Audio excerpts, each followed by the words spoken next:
Aujourd'hui, parlons histoire. L'histoire d'une voiture. Ah non, un char. Ah, ça va la faire. Le VK4501P a été la désignation pour un prototype de char lourd conçu par Porsche en 1942 pour la Wehrmacht. Il n'a pas été sélectionné pour la production, contrairement à son concurrent Henschel, avec les mêmes spécifications, a été produit sous le nom Tigre 1. La plupart des châssis déjà produits ont été recyclés en chaussures de char éléphant. Coucou Greta Thunberg, hein.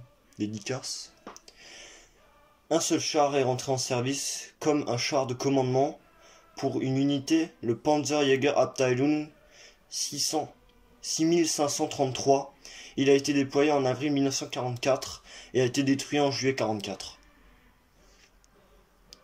Contrairement à la tourelle Henschel, le VK45P avait la tourelle Krupp à la place avant de la caisse, comparé au Tigre 1 qu'il avait au centre.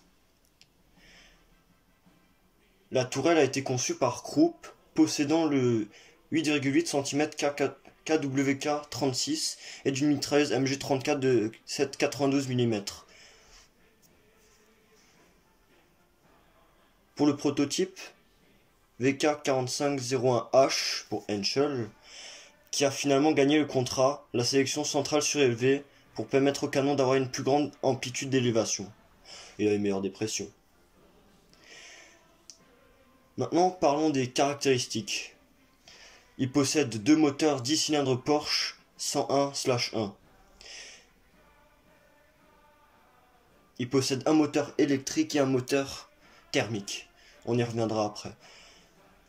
Il possède un équipage de 5 membres, un commandant, un tireur, un opérateur radio et 2 chargeurs.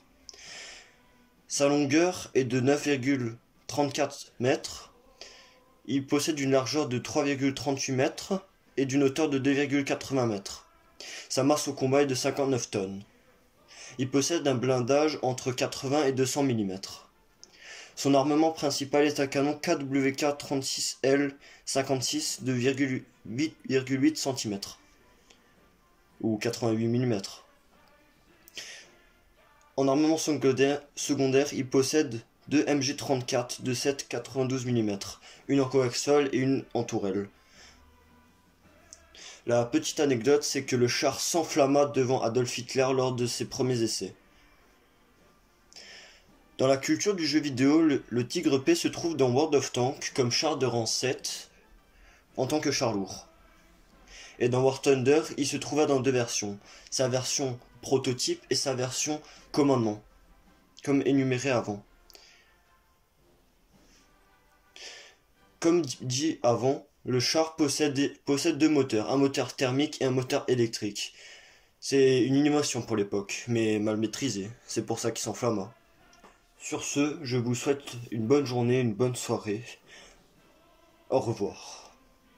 Ah oui, le prochain véhicule sera un avion, un peu grand.